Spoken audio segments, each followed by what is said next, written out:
Okay so ये मैंने तुम्हारे सामने ग्रो विद एल्ग्रो का यूट्यूब स्टूडियो खोला है। यूट्यूब स्टूडियो बेसिकली यूट्यूब की वो जगह है जहाँ पर हम कोई भी वीडियो अपलोड करते हैं, फिर देखते हैं कि उसका रिस्पांस कैसे आया, हमारे व्यूज़ कितने आ रहे हैं, हमें सब्सक्राइबर्स कितने मिल रहे हैं, हमारा CTR कितना आ रहा है, वॉच टाइम कितना आ रहा है। एंड बेसिकली तुम इसे कह सकते हो कि ये वो जगह है जहाँ पर हमें हमारे चैनल से रिलेटेड सारा डेटा मिलता है, हमें क्या करना चाहिए चैनल में कि जिससे हमारा रीच ज़्यादा बढ़े, ऑडियंस हमें कौन सी देख रही है उनके हिसाब से हम स्पॉन्सरशिप्स कर सकते हैं, उनके हिसाब से बेटर वीडियोस बना सकते हैं, बहुत कुछ। तो अभी सिर्फ एक बेसिक देख लेते हैं कि वीडियो अपलोड होने के बाद हमें क्या डेटा मिलता है, उसको देखकर हम कैसे समझें कि इस वीडियो पर क्या रिस्पॉन्स आया, हमारे चैनल अच्छा चल रहा है नहीं चल रहा है, क्या स्थिति है, ये सब।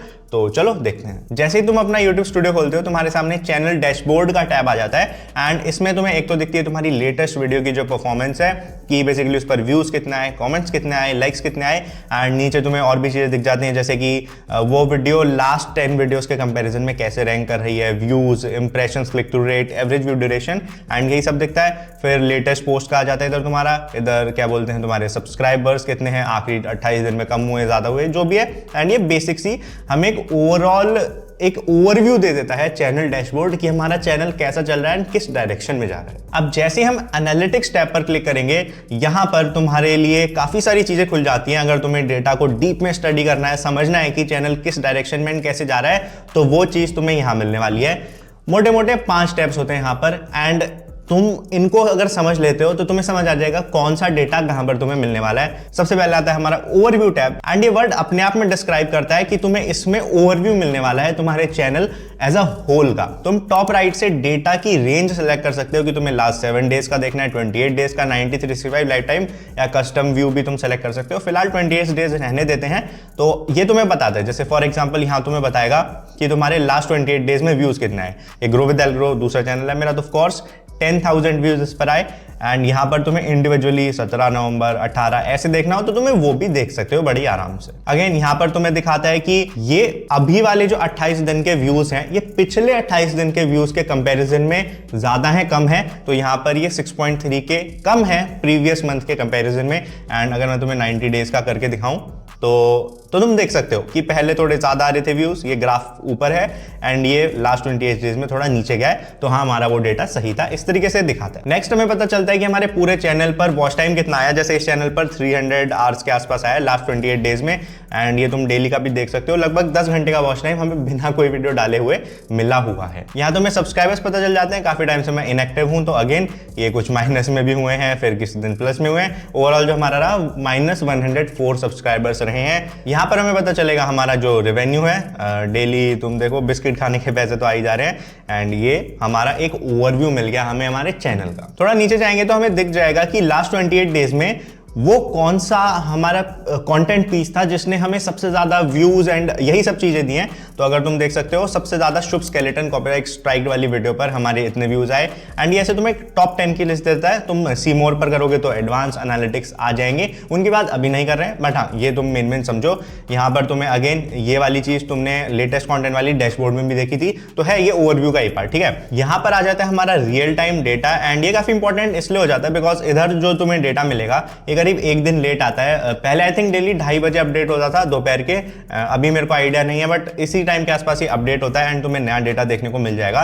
बट ये रियल टाइम डेटा तुम्हें एग्जैक्टली अभी वाले मूवमेंट का बताता है। तो तुम यहाँ पर देख सकते हो तुम्हारे लास्ट 48 आवर्स में तुम्हारे कितने व्यूज आए। जैसे यहाँ पर मैं सीमोर पर क्लिक करके देख सकता हूँ कि लास्ट 48 आवर्स में मेरे कौन सी वीडियो पे सबसे ज्यादा व्यूज आए, लास्ट 60 मिनट्स में कितने व्यूज आए एंड ऐसे करके मेरे को एक अभी का स्टेटस जो है वो पता चल जाता है। यहाँ पर एक और चीज है, सी लाइव काउंट में अगर मैं क्लिक करता हूँ तो सब्सक्राइबर का ग्राफ दिख जाता है जो कि अभी तो नेगेटिव में है बट मैं इसको लाइफ टाइम कर देता हूँ एंड ये हमें दिखता है कि शुरू में कैसे कैसे सब्सक्राइबर बढ़े, किस टाइम पे पीक आई, किस टाइम पे फिर नॉर्मल हो गया एंड ये हमारा था ओवरव्यू टैब। नाम से ही पता चल रहा है कि ये ओवरव्यू है एंड इसमें तुम्हें ओवरव्यू ही मिलने वाला है। अब अगले 2 टैब्स बहुत ही ज्यादा इंपॉर्टेंट हो जाते हैं जो कि हमारा content tab and audience tab. And हम नाम से थोड़ा बहुत आइडिया लगा सकते हैं कि कंटेंट टैब नाम है तो कंटेंट टैब में क्या होगा, हमारे कंटेंट के बारे में होगा, वो लोगों तक कैसे पहुंच रहा है, हमारा कंटेंट परफॉर्म कैसे कर रहा है एंड बेसिकली यही सब चीजें। वहीं हम बात करें ऑडियंस टैब की तो ऑडियंस टैब भी सेल्फ एक्सप्लेनेटरी है कि हमें पता चल रहा है कि ऑडियंस के बिहेवियर के बारे में पता चलेगा कि कितने लोग हमें देख रहे हैं, कितने यूनिक व्यूअर्स हैं, कितने लोग हमारी चैनल को एक से ज़्यादा वीडियोस को देख रहे हैं, एंड ऑडियंस वो कहाँ से आ रही है, उनकी एज क्या है, एंड यही सब तो बेसिकली इधर कंटेंट के बारे में पता चलेगा, इधर ऑडियंस के बारे में पता चलेगा। सबसे पहले बात करते हैं कंटेंट टैब की। तो तुम खोलते ही तुम्हें देखा सबसे ऊपर कि तुम्हें यहाँ पर एक ऑल का ऑप्शन मिल जाता है, एक वीडियोस का, एक पोस्ट का। अगर तुम शॉर्ट्स डाल रहे होते तो शॉर्ट्स का ऑप्शन भी मिल जाता है। बेसिकली जो हमारे डेटा को है ये according to the content piece उसे डिवाइड कर देता है। मैं अभी वीडियोस के डेटा को लेकर तुम्हें ये चीजें समझाता हूं। अगेन यहाँ पर सबसे ऊपर हमें व्यूज पता चलते हैं, क्लिक थ्रू रेट पता चलता है, इधर एवरेज व्यू ड्यूरेशन, एंड यहाँ पर हमें पता चलते हैं कि हमारे चैनल को इंप्रेशंस कितने मिल रहे हैं। एंड मेरे अकॉर्डिंग इंप्रेशंस एक बहुत ही ज्यादा जरूरी चीज है, बिकॉज इसी से हमें पता चलता है कि हमारी वीडियोस कितने लोगों तक पहुंच रही है। उसके बाद क्लिक कितने लोग कर रहे हैं, कितना देख रहे हैं, वो एक अलग चीज हो जाती है, बट पहुंच कितने लोगों तक रही है ये काफी इंपॉर्टेंट मैट्रिक होता है। अगेन अगर तुमने पिछले वाले लेसन्स नहीं देखे तो तुम नहीं समझ पा रहे हो कि मैं क्या कह रहा हूं, बट अगर देखें तो तुम्हें एग्जैक्टली समझ आ रहा होगा कि मैं क्या समझा रहा हूं। थोड़ा सा नीचे चलते हैं एंड यहाँ पर हमें ऑडियंस रिटेंशन के बारे में पता चलता है। बेसिकली जो हमारे पहले 30 सेकंड्स होते हैं उनको यहाँ पर इंट्रो बोला गया है। तो यहाँ पर ये पता चल रहा है कि कौन सी वीडियो का इंट्रो था जहाँ पर सबसे ज्यादा लोग रुके। जैसे इस वीडियो के इंट्रो यानी 30 सेकंड तक 79% लोग रुके, यहाँ पर 77% एंड ये 60% ऐसे में पता चल रहा है। बट अगेन इस डेटा को इग्नोर ही करना अभी के लिए, बिकॉज ये काफी नुआंस्ड डेटा है। एडवांस कोर्स में तुम्हें बहुत अच्छे से समझ आएगा, बट अगर ऐसे ही तुम सोचोगे कि यार 79% आया ये बेटर है, 77% कम है तो बेटर नहीं है, तो दिक्कत हो जाएगी भाई। तो इसको अभी के लिए इग्नोर करना। थोड़ा नीचे चलने पर ये अगेन टॉप वीडियोस आ जाती है हमारी। इसको तो ये तुम्हें ओवरव्यू टैब में मिलता है, कोई नई चीज नहीं है। ये काफी एक अच्छी चीज है, how viewers find your videos. तुम्हें पता होना चाहिए कि तुम्हारी ऑडियंस आ कहां से रही है। जैसे फॉर एग्जांपल मैं देता हूं तुम्हें, कई नए चैनल्स होते हैं, उनमें क्या होता है कि उनमें रिकमेंडेशंस, यानी जैसे मेरे सामने होम फीड पे जो वीडियोस आती हैं वहां पर मैं किसी को क्लिक करता हूं, उन्हें रिकमेंडेशंस बोलते हैं। तो कई बार ऐसा होता है कि नए चैनल्स पर रिकमेंडेशन से व्यूज ना के बराबर आ रहे होते हैं, वहां पर व्यूज आते हैं यूट्यूब सर्च से। बट सर्च की ऑडियंस थोड़ी ऐसी होती है ना कि वो वीडियो देखती है, अपना काम निकलता है वो और चले जाती है, वो तुम्हारे चैनल के साथ उतना एंगेज नहीं करती है। रिटर्निंग ऑडियंस उसमें बहुत कम होती है। तो ये मतलब अलग अलग टाइप के ऑडियंस का अलग अलग बिहेवियर होता है। एल्गोरिथम वाले जो हमारा मॉड्यूल है उसमें अच्छे से समझेंगे, बट यहाँ पर तुम समझो, यहाँ पर हमें पता चल रहा है कि हमारा जो एक ओवरऑल वो है कि इस चैनल पर जो लास्ट 28 डेज में व्यूज आए हैं 54% यूट्यूब सर्च से आए हैं। ये एक अच्छी बात भी है, बुरी बात भी है। अच्छी बात ये है कि हमारे चैनल में जो वीडियोस हैं वो रैंक कर रही हैं, वहां से लोग नए लोग आ रहे हैं। बुरी बात ये है कि मैंने वीडियोस नहीं डाली तो भाई ब्राउज फीचर से कहां से आएंगे।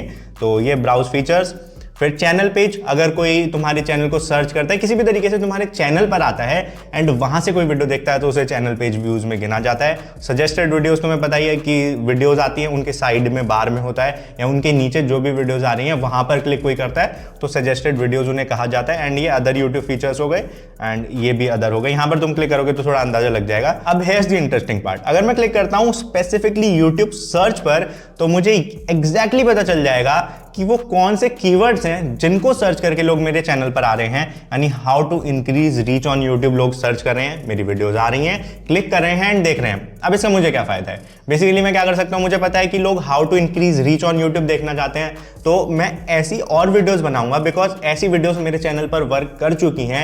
मुझे दिख रहा है कि लास्ट 28 डेज में इस चीज की डिमांड भी थी। तो अगर मैं डिमांड और जो मेरे चैनल पर चल रहा है इनको दोनों को मिक्स करके वीडियोस बनाता हूं, जो मैंने पहले बनाई थी उससे बेटर क्वालिटी की वीडियो देता हूं, तो काफी हाई चांसेस हो जाते हैं कि वो वीडियो चलेगी वर्सेस मैं बिना किसी डेटा के कुछ भी बना के डाल देता हूं। इसके बाद आ जाता है सजेस्टेड वीडियोस। यहां से तुम्हें पता चलता है कि जो तुम्हारी वीडियोस हैं वो किस वीडियो के सजेशन में आ रही हैं। ये डेटा पहले काफी इंपॉर्टेंट था, बट आई डोंट थिंक अभी ये उतना इंपॉर्टेंट है। क्यों है, क्या है, सब तुम्हें अगेन एल्गोरिथम वाले मॉड्यूल में बताऊंगा। बट ये मेन चीज तुम्हें समझनी थी कि यूट्यूब सर्च वाली समझ ली। एक्सटर्नल में तुम्हें बताता है कि तुम्हारे फॉर एग्जांपल एक्सटर्नल व्यूज क्या होते हैं कि तुम किसी को लिंक शेयर कर रहे हो, यूट्यूब के बाहर से जो व्यूज आ रहे हैं हम उन्हें एक्सटर्नल व्यूज कहते हैं। तो इधर दिख रहा है कि क्रिएटर स्टूडियो, बेसिकली मैंने खुद अपने क्रिएटर स्टूडियो से देखे, टेलीग्राम पे किसी ने शेयर करा होगा, गूगल सर्च से लोग आए होंगे एंड ये व्हाट्सएप है। तो इस तरीके से हमें ये भी डेटा मिल जाता है। लास्ट डेटा जो तुम्हारा है कि किसी ने कोई जैसे 10 डेज वाली प्लेलिस्ट देखी तो उसमें वीडियोस को देखा तो 1% व्यूज वहां से आए हैं।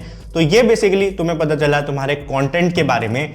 एंड अब बात करते हैं ऑडियंस टैब। तो यहाँ पर फॉर अ चेंज सबसे नीचे से शुरू करते हैं, टॉप सबटाइटल। बेसिकली अगर तुम फॉर एग्जांपल हिंदी में वीडियोस बनाते हो, अब तुमने सबटाइटल डाले अपने वीडियोस में, जो नीचे टेक्स्ट आता है, इंग्लिश डाला है तुमने, बंगाली डाला है एंड ऐसे 2-3 डाले हैं, तो तुम्हें यहाँ ये बताएगा कि लोगों ने कौन से सबटाइटल्स को ऑप्ट किया। तो मैं तो भाई सबटाइटल फिलहाल नहीं डालता हूँ, तो ये डेटा इररेलेवेंट है। इसके ऊपर ज्योग्राफीज 74% लोग इंडिया से देख रहे हैं, 11% पाकिस्तान, 6% बांग्लादेश, 2% नेपाल एंड फिर यूएसए कनाडा, ये सब भी 1-8% होते हैं। तो ये डेटा हमें यहाँ से पता चलता है। अगेन ये तुम्हारे इस काम आ सकता है कि तुम्हें पता होगा कि कहाँ से लोग देख रहे हैं, तो तुम उस हिसाब से अपने कंटेंट को ऑप्टिमाइज कर पाओगे एंड ये इस चीज के लिए इंपॉर्टेंट हो जाता है। फिर एज वगैरह वाला थोड़ा सा न्यूआंस मैट्रिक इसलिए है बिकॉज कई बार क्या होता है कि जो बच्चे हैं वो अपने पेरेंट्स के फोन या लैपटॉप इन सबसे वीडियोस देख रहे होते हैं, तो यहाँ पर वो डेटा थोड़ा गलत भी आ जाता है। बट हाँ, आइडिया लग सकता है कि जैसे मेरी ऑडियंस 60% 18 से 24 ईयर्स में है, यानी मेरी ऑडियंस रिलेटिवली यंग है।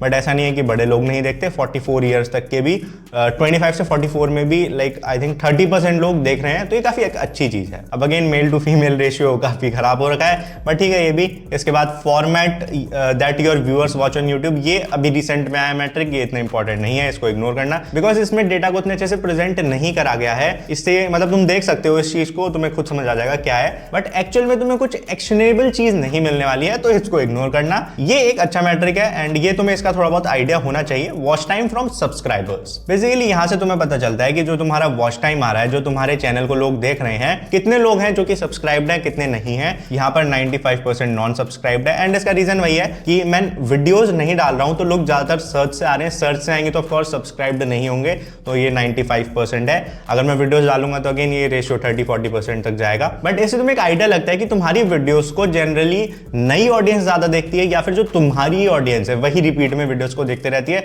एंड इसका तुम कई तरीके से यूज कर सकते हो। ये भी अगेन एल्गोरिथम वाले या फिर एडवांस कोर्स में बात करेंगे। अब यहां से तुम्हें पता चलता है कि कितने लोगों ने तुम्हारे बेल नोटिफिकेशंस ऑन किए हुए हैं, मेरा 41% है। एंड यहां पर पता चलता है कि कितने लोगों ने मेरे चैनल के बेल नोटिफिकेशंस ऑन किए हुए हैं, प्लस उनके यूट्यूब के भी नोटिफिकेशन ऑन है। बिकॉज कई लोग क्या करते हैं, चैनल के तो नोटिफिकेशन ऑन कर लेंगे बट यूट्यूब के ही बंद रखते हैं, तो ये तुम्हें पता चल जाता है। इससे तुम्हें आइडिया लगेगा कि फॉर एग्जाम्पल ये 20% है, ठीक है, तो अब तुम्हें आइडिया लगेगा जब भी तुम एक नई वीडियो डालते हो तो वो 6.8 लोगों तक जाने वाली है, उनके फीड में आएगी, फिर वो चॉइस करेंगे उनको देखना है नहीं देखना। जनरली ये 7,000 लोगों तक गई है, तो 1-2%, 5% ऐसे ही देखते हैं, वहां से बहुत ज्यादा व्यूज नहीं आते। मैक्सिमम व्यूज तुम्हारे ब्राउज, फीचर, सर्च, इन्हीं चीजों से आते हैं। तो अब से कोई भी यूट्यूबर बहाने बनाए ना कि भाई मेरे वीडियोस की नोटिफिकेशन नहीं जा रहे, तो तुम्हें पता है कि वो एक्चुअल में बहाने ही है, क्योंकि यहां से व्यूज वैसे भी उतने नहीं आते हैं। इंपॉर्टेंट ब्राउज फीचर है, वहां पर रिस्पॉन्स अच्छा आएगा वीडियोस का, तो अगेन यूट्यूब पुश करेगा, नहीं आएगा तो नहीं करेगा। राइट साइड में again what your audience watches, तो ये लास्ट 7 डेज का मुझे डेटा दिखा रहा है कि मेरी जो ऑडियंस है उन्होंने मेरे चैनल को छोड़ के कौन सी वीडियोस देखी हैं। तो इधर तुम्हें ये 5 वीडियोस दिख जाएंगी, आगे करूंगा तो एक और वीडियोस दिख जाएगी। यहां पर बताएगा कि कौन से चैनल्स देखे हैं, तो चैनल्स की भी तुम्हें एक लिस्ट दिख जाएगी। इससे बेसिकली क्या होता है, हमें एक आइडिया लगता है कि जो मेरी ऑडियंस है वो मेरे को छोड़ के बाकी कौन से कंटेंट और कौन से चैनल्स देखती है, तो मैं उस हिसाब से अपने कंटेंट को ऑप्टिमाइज कर पाऊंगा एंड बेटर कंटेंट उनके हिसाब से क्रिएट कर पाऊंगा। यहां पर पता चलता है कि मेरी ऑडियंस सबसे ज्यादा एक्टिव कब रहती है। ये केवल तुम्हें लाइव स्ट्रीम में काम आता है कि जब तुम्हारी ऑडियंस लेट्स से यहाँ पर सबसे ज्यादा एक्टिव है 7 बजे के बाद, तो तुम लगभग 6:30 बजे लाइव स्ट्रीम शुरू कर सकते हो, 9-10 बजे तक कर सकते हो, तो मैक्सिमम लाइव व्यूअर्स आएंगे। वीडियो में ये उतना काम का नहीं है, ये मैं तुम्हें शायद मॉड्यूल 8-9 में बताऊंगा एंड इसके अराउंड भी बहुत मिथ्स हैं, सब क्लियर करेंगे। आ जाते हैं सबसे ऊपर, इधर तुम्हें पता चलता है रिटर्निंग व्यूअर्स, इधर पता चलता है यूनिक व्यूअर्स और ये सब्सक्राइबर्स तो तुम्हें हर जगह ही पता चल जाता है। रिटर्निंग व्यूअर्स क्या होते हैं, अब अगेन ये भी वही चीज है, तुम्हें यहाँ पर पता चल रहा है कि न्यू व्यूअर कितने हैं, रिटर्निंग व्यूअर कितने हैं। इस चैनल पर अभी न्यू व्यूअर्स बहुत ज्यादा आ रहे हैं बट रिटर्निंग उतने नहीं है। अगेन सेम रीजन है, वीडियोस उतनी नहीं डाली हैं, बट यहां से तुम्हें चीजें समझ आ जाती हैं कि सेम ऑडियंस तुम्हारी वीडियोस को बार बार देख रही है या नए लोग भी आ रहे हैं। अगर तुम्हारे नए लोग ज्यादा आ रहे हैं तो तुम्हें ट्राई करना है कि उनको तुम रिटर्न करवा पाओ। अगर रिटर्निंग ऑडियंस ही बार बार देख रही है तो तुम्हें ट्राई करना है कि नई ऑडियंस भी आ पाए। अच्छे से समझेंगे इसको एल्गोरिदम वाले ही मॉड्यूल में। ये आ जाता है यूनिक व्यूअर्स, इससे तुम्हें पता चलता है कि कितने यूनिक लोग तुम्हारी वीडियोस को देख रहे हैं। 1 लाख व्यूज हो सकते हैं बट हो सकता है वो 7,000 लोगों ने बार बार तुम्हारी वीडियोस को या अलग अलग वीडियोस को देखा हो, तो यहां से वो पता चलता है। फाइनली आ जाते हैं रिसर्च और रेवेन्यू टैब पर। रिसर्च टैब अभी ये नया नया है, तो अभी इस वाले लेसन में इसके बारे में बात नहीं कर रहा हूं मैं। मे बी ये चैनल पर वीडियो बनाऊं इसके बारे में, या फिर तुम्हें एल्गोरिदम वाले मॉड्यूल में ही इसके बारे में और बताऊंगा। फाइनली आ जाते हैं हम हमारे रेवेन्यू टैब पर। यहाँ पर हमें पता चलता है कि हमारे लास्ट 28 डेज में कितना रेवेन्यू बना। लेट्स से मैं लाइफ टाइम देखता हूँ, तो तुम देख सकते हो ग्रो विद एल्ग्रो पर मेरी लाइफ टाइम अर्निंग करीब 30,000 रुपए हुई है। एंड यहाँ पर तुम्हें दिख जाता है कि कौन सी वीडियो से हुई। शुभ स्केलेटन वाले से 3,000, इससे फिर कम कौन से मंथ में कितनी हुई, एंड यही मेन है इधर, और कुछ ज्यादा इंपॉर्टेंट नहीं है। इसके बाद एक और चीज है कि अगर तुम कंटेंट टैब में जाते हो, यहाँ पर ये सेम एनालिटिक्स जो हमने पूरे चैनल के ओवरऑल देखे, अगर मैं यहाँ पर क्लिक करता हूं तो हमें उस पर्टिकुलर वीडियो के दिख जाएंगे, कितने व्यूज आए, watch time, subscribers, estimated revenue, नीचे जो तुम्हारा रिटेंशन आया, एंड रीच में वो वीडियोस लोगों तक कैसे पहुंची। एंगेजमेंट में हमें वॉच टाइम एक एक्स्ट्रा टैब मिल जाता है यहाँ पर, जहां पर हमें average view duration, watch time, and like dislike, and screen click through rate, and finally audience tab, revenue tab, and वही सब सेम चीज है। तो इस लेसन में मैंने तुम्हें YouTube स्टूडियो के बेसिक्स समझाए। एडवांस इसमें बहुत जा सकते हैं, बहुत डेटा है, बहुत कुछ चीजें समझने को हैं, वो आगे बात करेंगे, बट अभी तुम्हें बेसिक्स इतना ही जानना जरूरी था, जो कि मैंने तुम्हें समझा दिया।